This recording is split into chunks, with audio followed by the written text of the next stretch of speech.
Good afternoon, everyone. So first off, I guess I'll get started. I'm delighted to be here. I'm the chaplain at the Junior School of Havergal College, which is an all-girls JK to grade 12 independent school at Lawrence and Avenue here in Toronto. So what that means is it's a role which involves leading prayers 3 times a week, which all the students attend.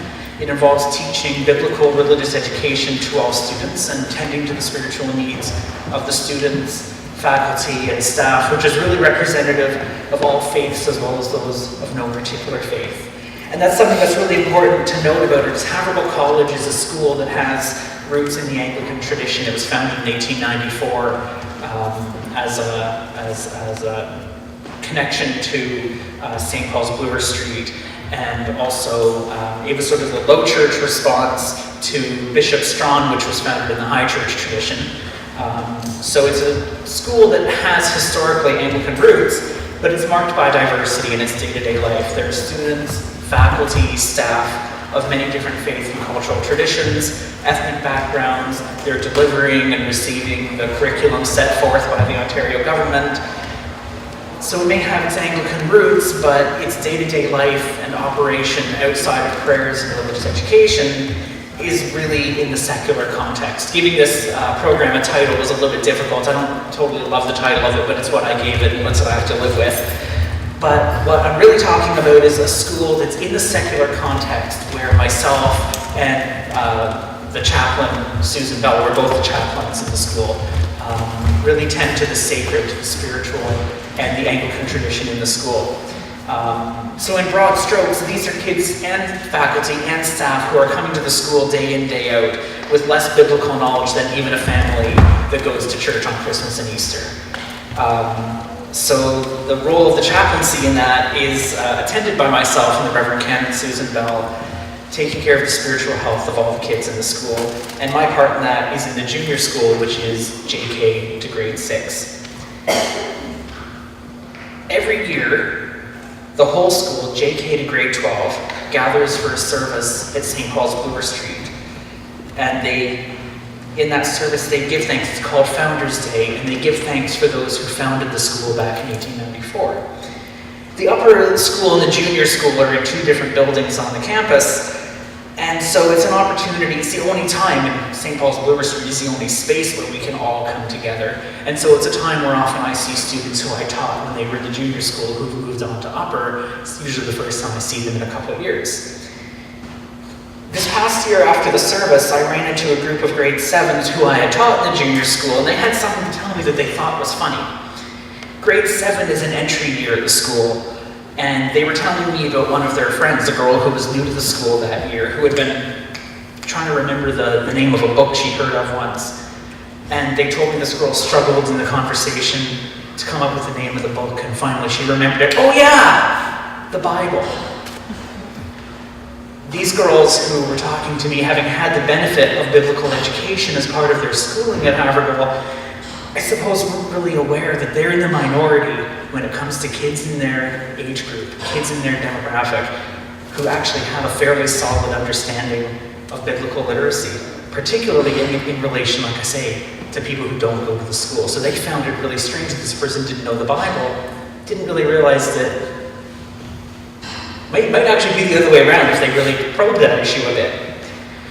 So on the one hand, that could sound like a story about how great I am at my job, but that's actually not why I tell you that story. A little bit about my background. I'm in my 2nd year as an Anglican priest here in the Diocese of Toronto, after studying my MDiv at the institution across the road. And before that, I studied music as a vocalist and a composer at Mount Allison University in New Brunswick. And so that's all to say that I'm not a teacher. It's not a typo on the screen. There's a small T there on teacher, because I have no formal training. I didn't put a capital T, I put a small t, because I don't have formal training as a teacher. I only really came into this ministry at Havergal College because as I was in the process towards ordination, someone tapped me on the shoulder and said, "This position is available. You are available." Someone said you might be good at it, you might have an aptitude towards it. So I went in, I remember it was December 6, 2012, no, 13. I don't remember that one, maybe. And I walked in and said, okay, I'm just going to see what this is about, and then I'll say thanks very much. And by the time I left, I knew that it was a ministry that actually had incredible potential for good fruits. Still, without any formal training, the first class that I taught was a group of 15 grade 1 girls who had had a supply teacher the whole day until I got there. They were bouncing off the walls. I did not train for this. And that's what in my mind makes that story about the grade 7s actually all the more exciting, all the more powerful, because the only reason that they were able to be amused by the fact that this friend of theirs didn't know what the Bible was because of the learning that already happens in that place, about how I've been able to manipulate what's happening in the school that actually enabled them to get more out of the Bible than even just knowing that there's a book called the Bible that has stories in it. But it's something that became new to them, something living, something that they could play with, something they could think around, and not just a collection of stories locked in time. And then it became something familiar because how they were actually learning about the Bible actually grew out of what they were already doing in other classes, in other subjects. Using the same, I'm going to talk about this in a second, using the same routines they're using to learn social studies, using to learn math, learning all these things, using the routines they were using. So instead of reinventing the wheel and developing this whole religious education curriculum and lesson plans with absolutely no training in such things, I quickly learned that we can learn from the way kids learn in school and use that in how we teach them in church. So the teaching routines is what they're called in the official, people who are trained in such things, they're called thinking routines. And the ones that I'm going to share with you today come actually out of a program at Harvard called Visible Thinking. But really what they are is these simple learning routines that require nothing more than a whiteboard or some chart paper or some post-it notes. But what they do is they actually offer real growth and real depth of thought as we work with these Bible stories. They're routines that are, not to be cliche, so easy that anyone can do them, because I had no idea what I was doing when I walked into that room of grade 1s. I had no idea. But then I saw what they were able to do was when they took the stories from the Bible and used the way they learn in other classes and put that towards the Bible. And then, once that becomes part of the routine, and even in Sunday school, it can become part of that routine and something that they're familiar with, learning from the story, because the steps of learning are actually already being done for them because they're familiar with it. So today this is very workshoppy. We all just had lunch. We're all feeling a little bit sleepy after the sandwiches. So what we're actually going to do is we're going to work through a couple of these routines. This is very much more workshoppy today. And as we do so, let me really encourage you to be adults about it. Don't really beat yourself working through these routines. Give me answers that you would give. Don't try to be kids or think like kids, because one of the pitfalls of children's ministry I learned really quickly was that thinking we know what the kids are going to say, which typically ends up being a step removed from a guessing game, waiting for the kids to get the right answer because that's what you want them to say. So today, be yourselves. Give me the answer that you would give to this question if someone asked it to you, and don't try to put yourself in the age group that you teach. Just be yourself with this.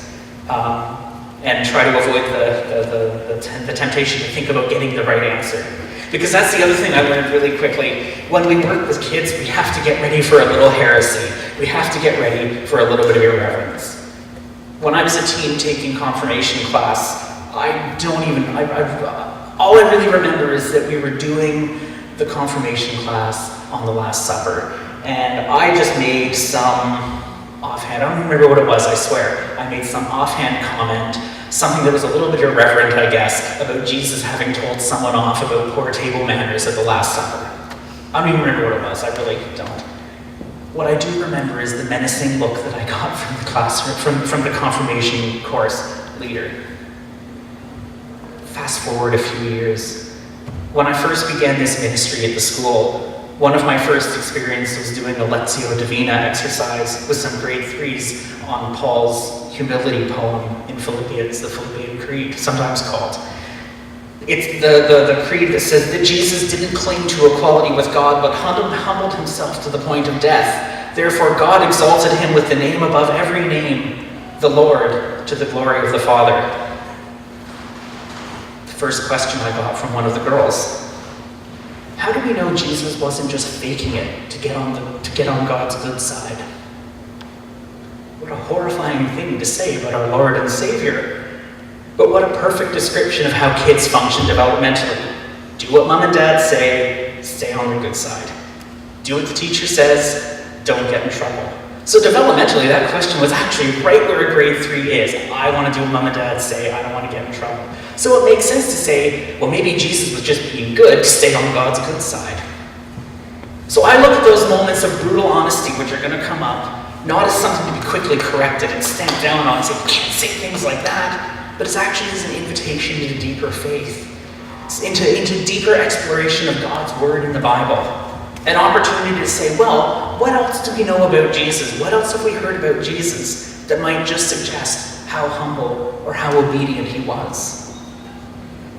As people responding to a call to children's ministry, we have such a formative role in their life of faith. We have the ability to cultivate an interest in God's work in their own lives, but we also have the ability to shut it down for years to come. For those who were here in Paul Brown's session this morning, he was actually talking about that incarnational role that we all fulfill as people who minister with children. The expression he used, I think, was in putting skin on God, but really of being the ones who unconditionally love the kids, just like God does. And so it's in that same canon of cultivating their faith, letting it grow, and if they say something that Augustine didn't say, that's okay. So today we're going to work through 2 of the routines, so you can see how they work. You'll see in the packet that I handed. Is there anyone who didn't get a packet? Is there someone who, okay. You'll see in the back of the packet there are somewhere in there 2 post-it notes. Hold on to those. Those are for the second routine we're going to do.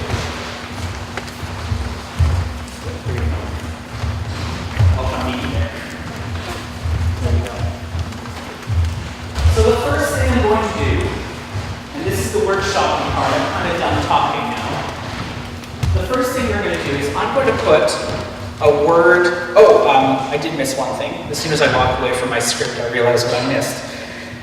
If you're wondering about the age level for some of these routines, I actually find they work really with any age group. They work with little kids, they work with adolescents, they actually work with adults too. What I found is that sometimes you might have to tailor the language. As you're flipping through the packet, you might look, well, I don't know if that would work for my young kids.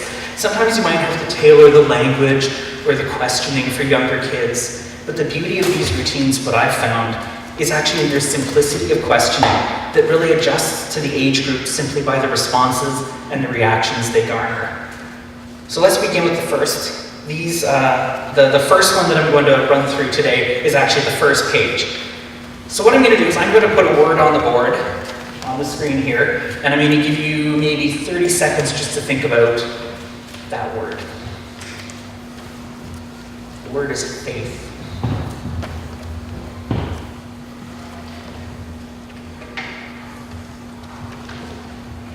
And what I'm going to do is I'm going to ask, this is the audience participation part, I'm so sorry. I'm going to ask 3 people to give me a thought or an idea that comes to, where's my clicker button here? A thought or an idea that comes to their mind when they see the word faith. And remember, just be yourself. Don't try to give me a kid's answer. Try to give me your own answer. Faith walk. Faith walk. And it's called visible thinking, so it's really important to write down their ideas. It gives such honor to them to see their words as part of the conversation.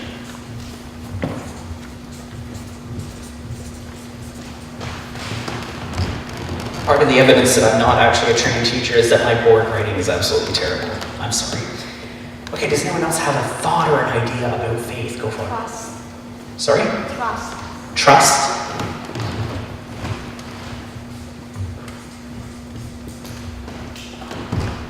Does anyone have a last one? Go ahead. About the unknown. The unknown.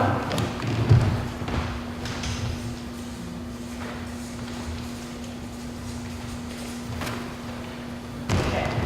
Now I need 2 people, and typically when I do this just to sort of spread the wealth, it always depends on how big the class you're working with is. But I need two people who typically aren't any of the people who just spoke. Is there a question? When you see the word faith, is there a question that comes to your mind about faith, about maybe your own faith, or about what faith is? Does anyone have a question that pops into their head?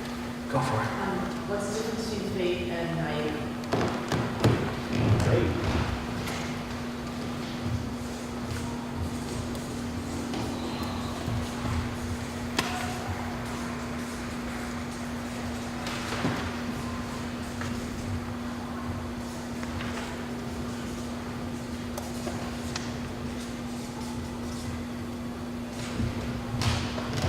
What's the difference between faith and naivety?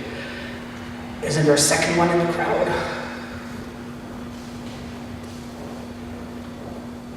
Go ahead. What make you lose faith? Sorry, can you say that again? What make you lose faith? What makes you lose faith? Is that what I heard? Okay.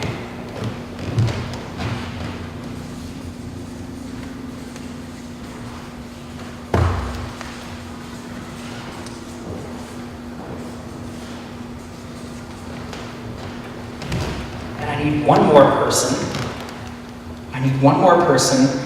If you were to draw a picture, again, this is where the language you use in this might, I wouldn't use the word analogy with grade 1 kids, but if you were to draw a picture of faith, what picture would you draw?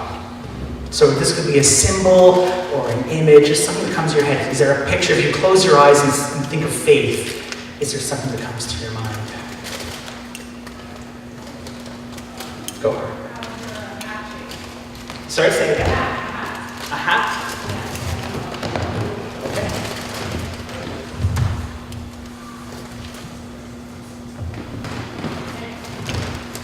All right.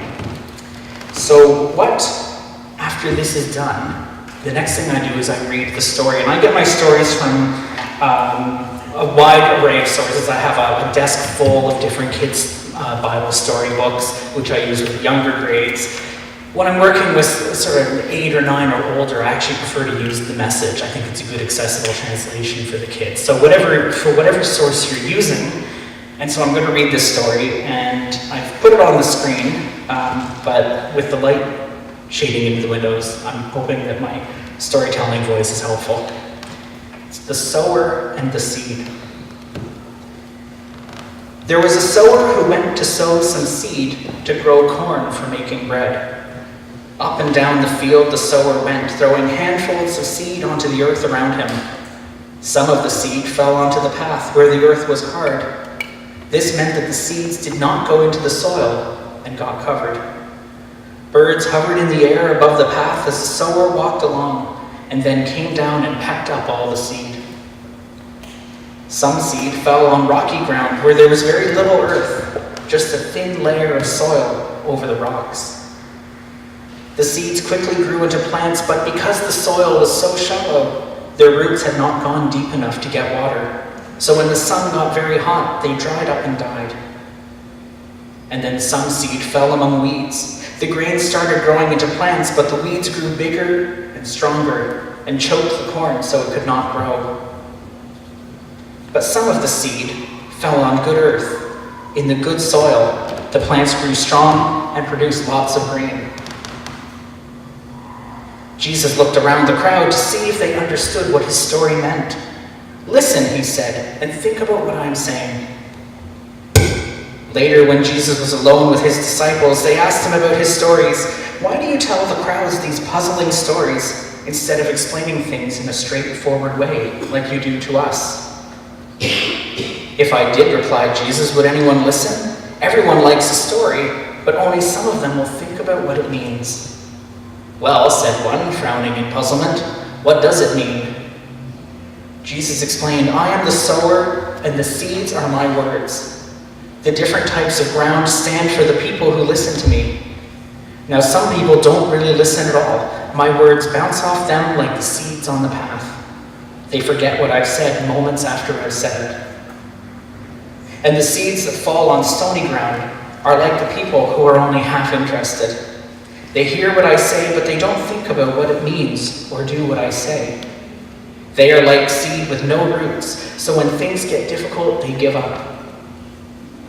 A third group of people are like the plants choked by weeds. They do listen to me properly, but then spend their time making money or having a good time. And so they forget all that I said. The last group of people really listen and put my words before everything else, so they grow strong and wise. They try to put my words into action and are able to help others.